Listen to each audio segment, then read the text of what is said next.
আপনারা একটু জাগ্রত আছে। তবে হযরত আসার আগে আমি বলবো আপনাদের ঘুমন্ত বিবেকগুলোকে, আপনাদের মনগুলো যাদের নির্মমভাবে দাঁড় টানতে চলে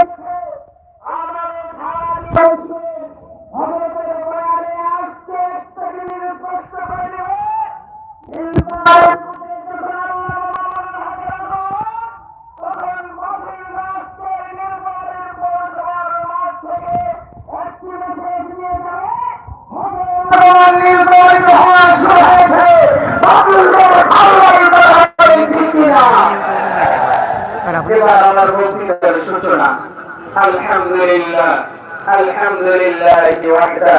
والصلاة والسلام على من لا نبي بعده أما بعد فأعوذ بالله من الشيطان الرجيم بسم الله الرحمن الرحيم وقل جاء الحق وزهق الباطل إن الباطل كان زهوقا صدق الله العلي العظيم সম্মানিত উপস্থিতি, এখনো